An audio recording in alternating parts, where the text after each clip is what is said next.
Hey loves, can you guys hear me?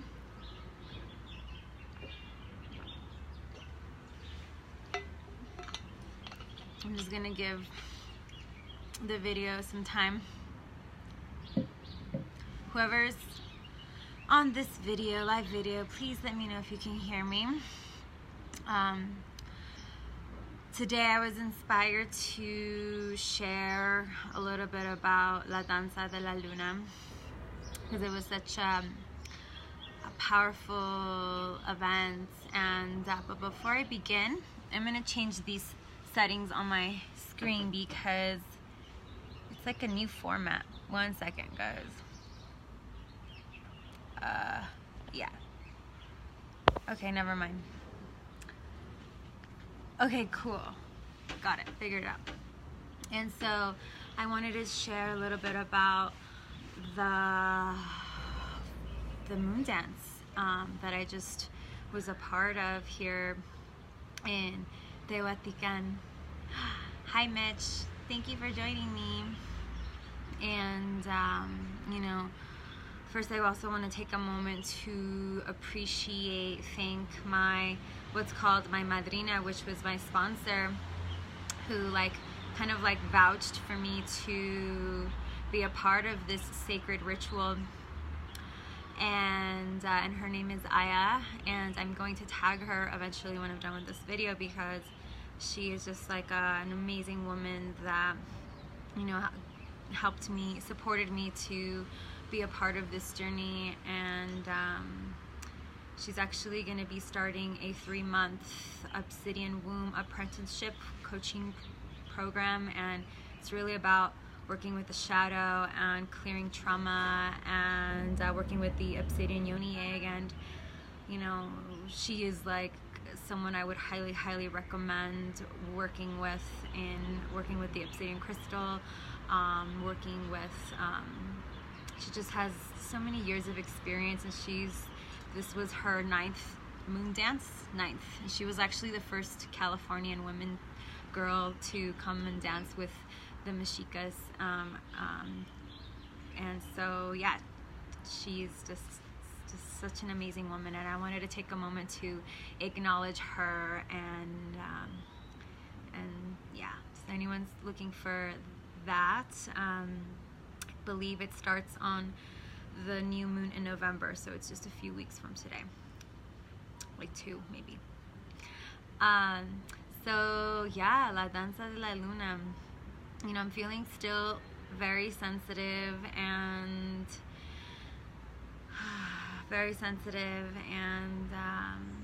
but it was a very profound ritual, ceremony, and experience for so many reasons. You know, sorry, I got distracted by a comment. You know, I heard about the Danza de La Luna through Ananda Ray, a beloved teacher of mine, and she put me in touch with Aya, who was my sponsor madrina. And when Ananda told me that there is currently basically an annual ceremony prayer that involves indigenous dance ritual in Mexico, I just had to be there. And basically it's 4 days of praying, dancing, singing, howling, rituals for 4 days. And we dance every night, basically the whole night. There's 4 breaks where you can kind of take a little nap. Hi Nixie, I love you. You take a small nap, but literally we start with a sunset temazcal, which is a sweat lodge to clear and purify ourselves to get ready for the dance and the ritual. And so after we go through the temazcal, we clear our dirty selves, purify our spirits, or purify our mind more than anything. The spirit's already divine. then we dress up into our kind of like our uniform, our dance uniform, for ceremony. And what was one of the things that was so special about the opening circle was, I wrote about this already, but one of my favorite things, or you know, kind of just like sweet synchronicity. Luca! It's not my dog, but so it was at the opening circle. There was like 380 women. There was 380 women from all over the world. And Luca, come, Anaki. Good girl. Tranquila. So 380 women from all over the world. I mean like Finland, Holland, Brazil, like some of them didn't even understand Spanish, from like Oakland, from like all sorts of places, Miami, Santa Fe, like just like all these places. And the women that were called to this kind of work were just like really like powerful, like warrior-esque, like women, so strong, like just solid and exotic and beautiful and just powerful, inspiring. And so as we were heading to the opening circle, I was next to someone I didn't know, and so I asked her what her name was, and her name happened to be Juana, which is my mother's name. And then to her left was the daughter of a Juana. And then to her left was a woman named Juana, and this is synchronistic because that's my mother's name. And so right then and there was 4 of us tied to the ancestry name of Juana. And I just knew then and there that like my ancestors were there and I was at the right place at the right time.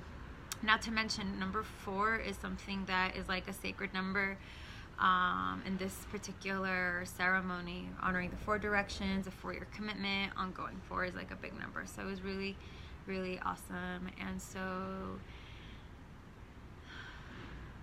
you know, you can imagine dancing all night can be very, very exhausting. And I mean, I'm the type of person that I love to sleep. Like, I love dreaming, I love sleeping.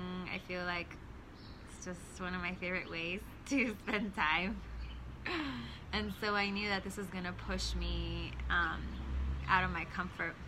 And so, you know, the songs were indigenous songs, they were Spanish songs. Hey. They were Lakota songs. Luca, tranquila. I'm doing a live video call. Can you please support? And so we would dance in this big circle where like it was huge. It was like, again, 400 of us like moving around and flying around, and there was a big 3 huge drums right in the middle, in which about 21 sisters would sing along throughout the whole night. And it was kind of like the heartbeat of the dance ceremony. And you know, when I was exhausted, what really kind of helped me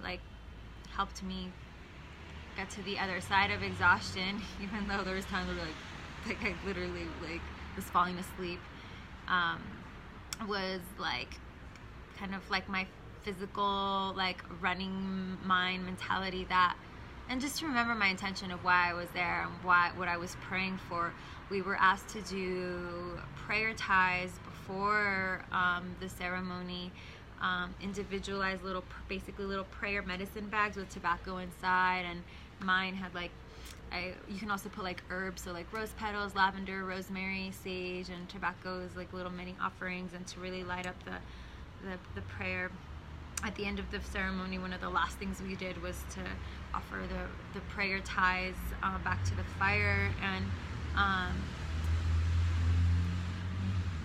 we were asked to do a minimum of 52. I ended up doing 65 prayer ties. And where am I going with this? So yeah, when in those moments of exhaustion, I mean, you're literally dancing for like God knows how many hours, like all night long, and you're not officially done until basically you do another sweat lodge or the mezcal at sunrise, or after the full night dance, after the full ceremony.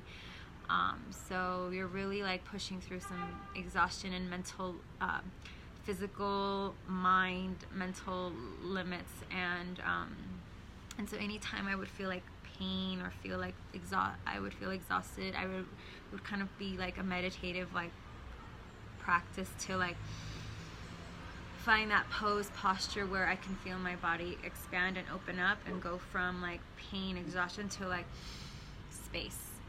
And so that was really beautiful to practice that kind of meditative state and come back to prayer intention of why I was here, and just like sing and dance my heart out. So beautiful to see, like even from a distance, because this circle was huge from a distance, like all these like fairy very little ballerinas like running, dancing around in white. We were wearing white, and like it was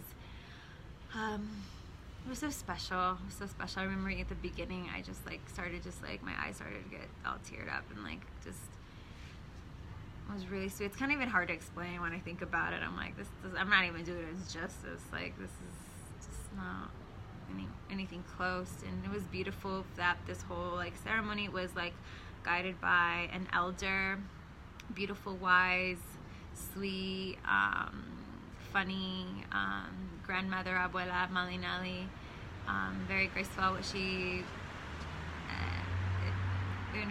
how she kind of embodies this kind of feminine wisdom, and God, it's like I'm still kind of decompressing and integrating, and it felt like stepping into a dream, stepping into something that I've been preparing myself for. Some women fasted during the 4 days, just like on water, and I'm way too thin to be fasting right now. So I was doing like the fruit at noon, and like the vegetable like broth in the evening, and then after we were done like with the temazcal in the morning, it was usually like 11, 10, and so you kind of had like an hour to sleep before like you got your fruit at noon. And then shortly after that, there was workshops, anything from obsidian, like crystal obsidian egg, all the way to like family constellation workshops, which by the way, it's the first time I came across family constellation work, and it is amazing.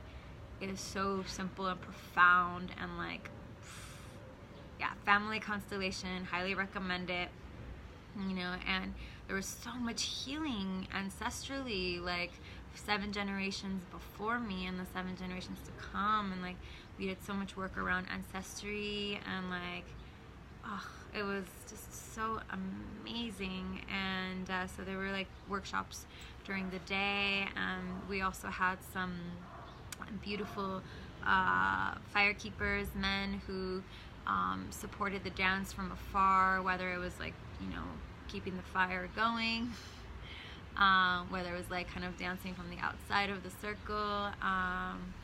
It was just so special. And there was like 5 temazcales. They built 5 sweat lodges for the event, and anywhere between, and at first there was like 4, so they built an extra one like day 1 or day 2, and there was like anywhere between 80 to 100 women like inside of a little temazcal, and we were singing, praying, dancing, and yeah, I feel like I moved through so much There was no kind of form of medicine to take. It was your energy was purely like the dance, the prayer. There was like tobacco offerings too with the pipe, the obsidian pipe. What else did I wanted to share? I'm taking a moment to look at the comments in a second. There was something else I wanted to share. Let me just take a moment.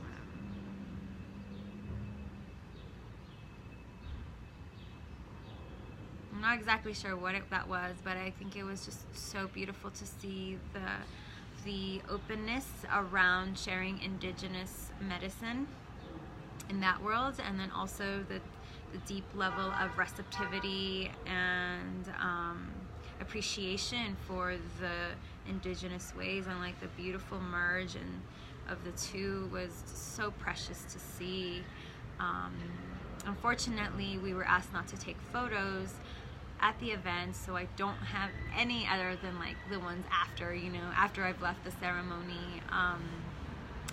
So that was the only bummer.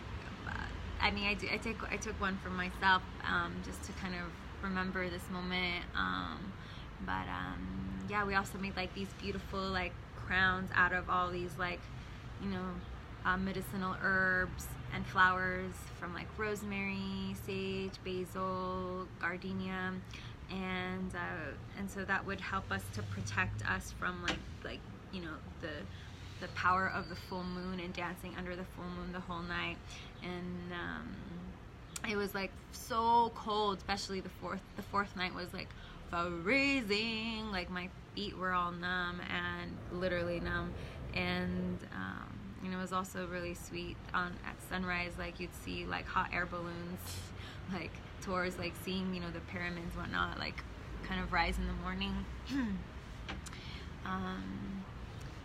It was just beautiful to see this men kind of holding space for the divine feminine, like really seeing the union, the coming together of honoring our roles and appreciating each other in those ways to dive deeper into our spirituality, into our healing.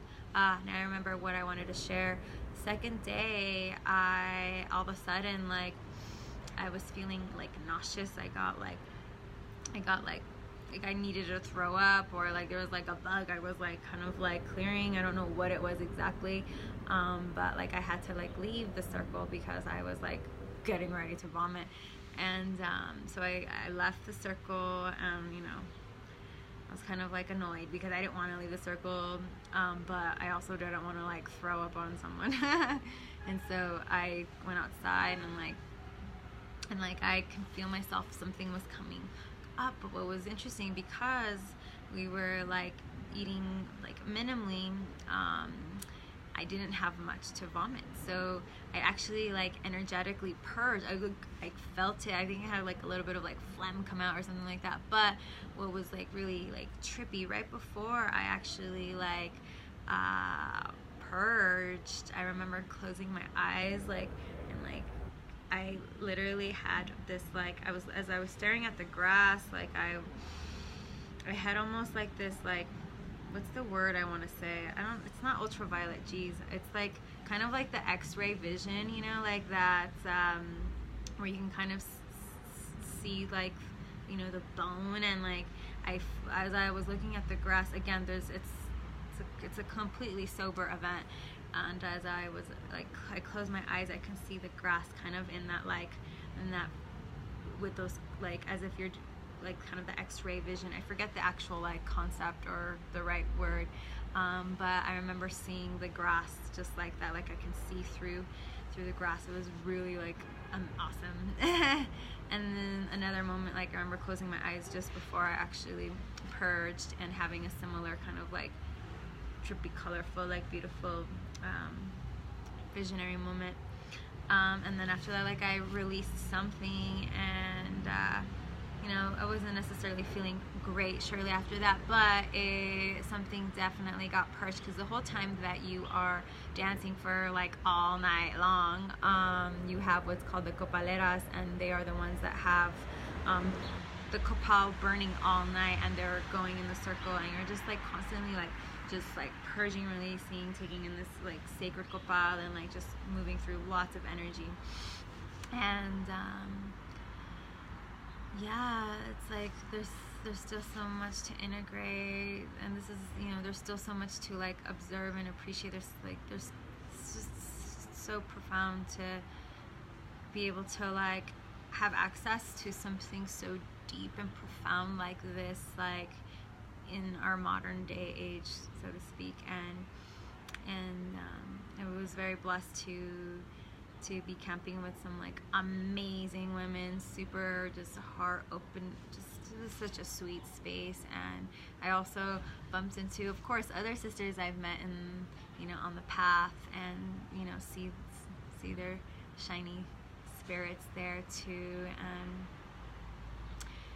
yeah, guys, I am also like super grateful. Oh my gosh, there's this beautiful bird with a green, like, I'm in Mexico City, so it's kind of not common to see like a very colorful birds in the cities. And anyways, and I wouldn't have been able to do this without my actual blood family. Like, they actually helped make my trip happen. Like, it was just so beautiful, because I really feel like this is a very expansive experience, and I knew it would be. And so like, I had one of my uncles like lend me his tent. I had my aunt like buy for me like a flashlight and a tent, just because I didn't want to like travel with a tarp, excuse me. Buy me a tarp, like, you know, or a little mug, you know, for tea, and things like that. And it was, you know, it was crazy also, because like, I know I went into describing the ceremony, but what was like powerful was like the month before my like a day and a month before the actual beginning of the ceremony, that's when my car got broken into, and that's when I got like you know, everything from like my phone got robbed to like my speakers, my passport ID, everything, like a lot of valuable things and time consuming things to replace, which reminds me, on Monday I need to go to the embassy here in Mexico City. But yeah, a month and a day before the actual ceremony, I got robbed. And then 4 days after that, like, I had to end a commitment that was really hard for me to, like, you know, come to terms with. And then a week after that, the legal ordination of my priestess program completed. And so like I'm a reverend priestess for the state recognized by the state of California, the United States, and also it's an international role, since we're affiliated with the Fellowship of Isis in Ireland. And then basically a week after that, my grandfather passed away, and then a week after that, the ceremony began. So there's been a lot of like just kind of like shedding that happened, and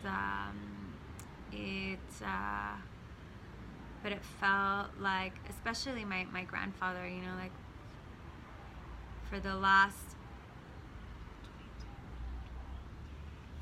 23 years after I love you, Lauren. For the last 23 years after I became a legal American U.S. citizen, I was able to come back to Mexico City and visit my family, of which I always brag about this, but I have 42 first cousins in Mexico City, and which reminds me, the 42 ideals of Mats. It's a whole other thing. But I guess what I'm trying to say is, like, for the last 23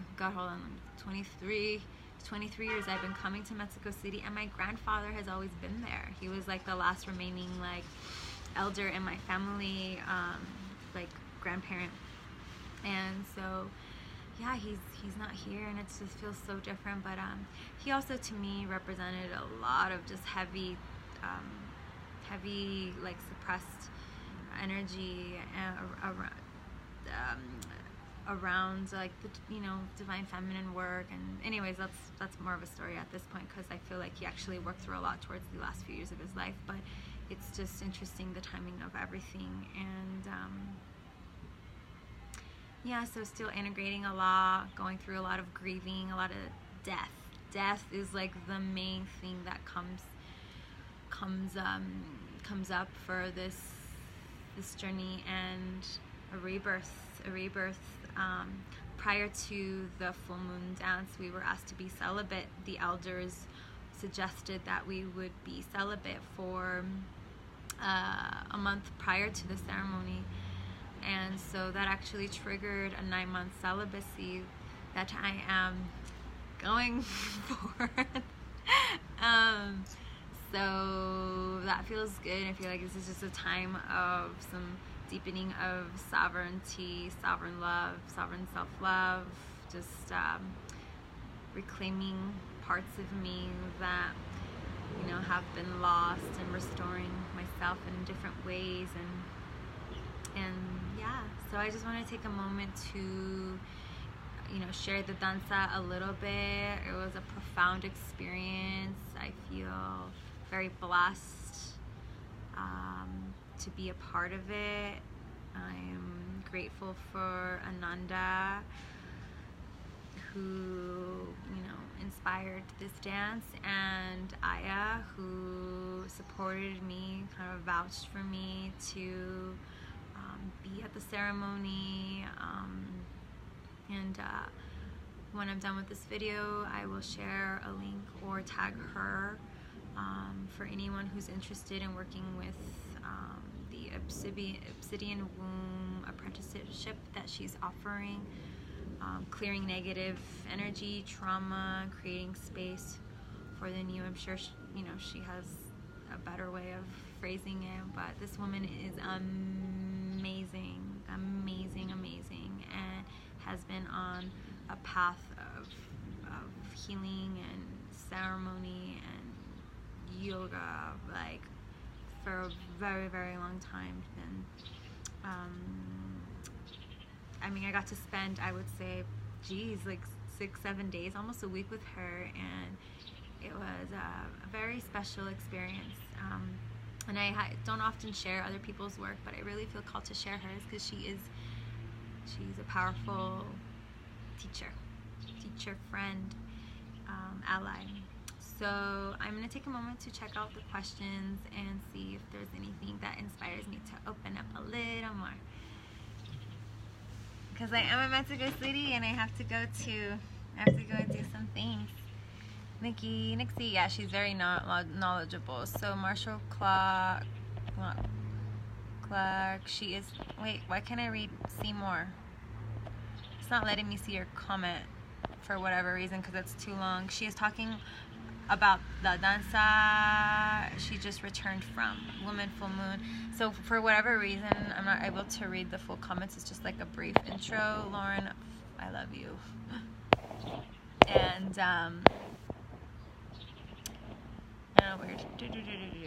so it doesn't sound like there's questions. Oops, I just waved at someone. I've tried a sweat lodge once at Wickham and Burn. I could not do it because I found it hard to breathe. Well, that's the thing about the sweat lodges, Mitch, is that it teaches you how to breathe. It teaches you how to breathe slowly and deeply, so that you're able to, like, so the pressure of the heat kind of helps facilitate that. Oftentimes for new people who come to sweat lodges, you know, you can bring like an extra cloth of fabric, a shirt, and kind of like cover your eyes, because that's usually one of the sensitive areas. Cover your face and kind of your mouth, so that it's not too difficult for you to breathe, and the cloth can kind of be a protector shield until you get fully more acquainted with the breath. But the heat is intended to help you breathe and help your body detox from like anything from a physical to a mental, emotional block. So that's the thing. And unfortunately I can't read the whole comment right now. It's not letting me click see more.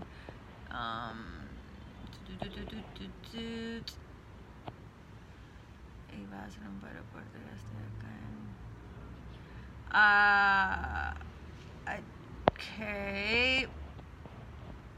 So, Ishel, please check out my story.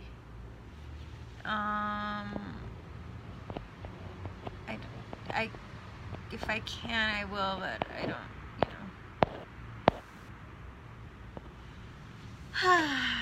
So guys, yeah, I'm in Mexico City. I'm here for a few more days, then heading off to Guatemala for a Thai massage training. I'm going to be offering a retreat called Adoring the Beloved Within in Mexico, and it's gonna be for women.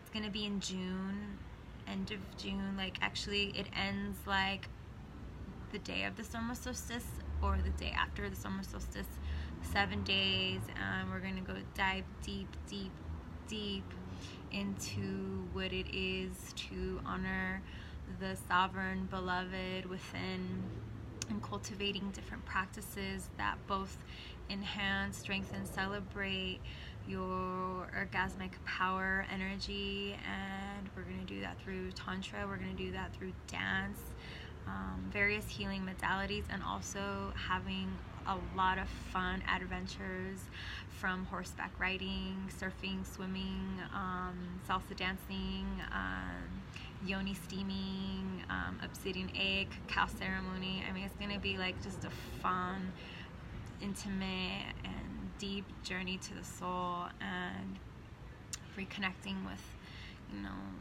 the beloved within, and creating relationships from that sovereign whole place. And so I'm in the early phases of that. I know a few sisters have sent me their email addresses, so that when I have that information available, that I would send it out. And so things are moving forward very slowly, but they're moving forward. And so if anyone is interested in going deep into adoring and honoring the beloved within, it's gonna happen June, like, I'm gonna say, hold on, 16, like June 16th through the 22nd of 2019, in Sayulita, and that's basically close to where I live. West Coast tropic jungle, super magical, and we're gonna be fed yummy, organic, superfood, aphrodisiac treats throughout the week, and possibly visiting one of my favorite towns on a boat, or a boat ride of some sort. So it's all coming together. If you're interested in that, please include your email address here, or send me an email address letting me know that you are interested. And then in a moment as well, I'm going to tag Aya so you can look into her work. Her Obsidian Womb apprenticeship starts on the new moon in November, which is like early November. I don't know the exact date, so be on the lookout for that. Thank you so much for everyone who watched my video today, and sending you all love and blessings, and yeah, all right, peace.